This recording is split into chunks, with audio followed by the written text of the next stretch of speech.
প্রশাসনের মধ্যে এক ধরনের একটি নির্দিষ্ট দলকে প্রায়োরিটি পাইয়ে দেওয়ার জন্য বিভিন্ন ধরনের পদক্ষেপ নিতে কিন্তু আমরা বরাবরই দেখে আসছি একেবারে ডাকসু নির্বাচনের পদক্ষেপ নেওয়ার পর থেকে।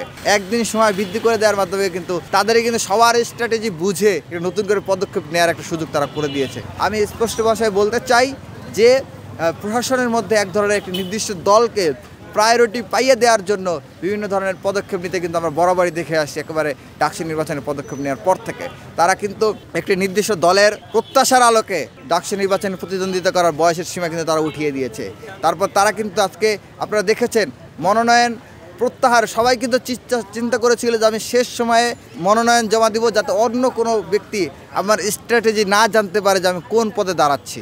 কিন্তু এখানে একটা নির্দিষ্ট দলকে হঠাৎ করে শেষ মুহূর্তে এসে একদিন সময় বৃদ্ধি করে দেওয়ার মাধ্যমে কিন্তু তাদেরই কিন্তু সবার স্ট্র্যাটেজি বুঝে নতুন করে পদক্ষেপ নেওয়ার একটা সুযোগ তারা করে দিয়েছে। তো এইখানে কিন্তু আসলে একটা নির্দিষ্ট দল বিশাল রকম সুযোগ সুবিধা পেয়ে গেল। তো এইটা অবশ্যই একটা অন্যায় এবং অন্যায্য আচরণ হয়েছে। আমরা বিশ্ববিদ্যালয় প্রশাসনের প্রতি আহ্বান রাখবো আপনারা এই ধরনের বিমাতাসুলভ আচরণ এবং কাউকে এক্সট্রা প্রায়োরিটি দেওয়ার আচরণ থেকে বেরিয়ে আসেন। যদি তা না হয় শিক্ষার্থীরা মনে করবে যে ডাকসু নির্বাচনের যে শতভাগ স্বতঃস্ফূর্ততা এবং অবাধ সুষ্ঠু নিরপেক্ষতা নির্বাচন কমিশনের যেই আপনার প্রত্যাশা সেই প্রত্যাশা কিন্তু ঘাটতি তৈরি হবে। তো শিক্ষার্থীরা কিন্তু এখানে প্রতিরোধ করবে এবং এই ধরনের আচরণকে রুখে দেওয়ার জন্য সব ধরনের চেষ্টা করবে। তো আমি প্রশাসনকে আহ্বান জানাবো আপনারা এই ধরনের আচরণ প্রত্যাহার করুন, পরিহার করুন এবং শিক্ষার্থীদের আশা আকাঙ্ক্ষার আলোকে কাজ করুন।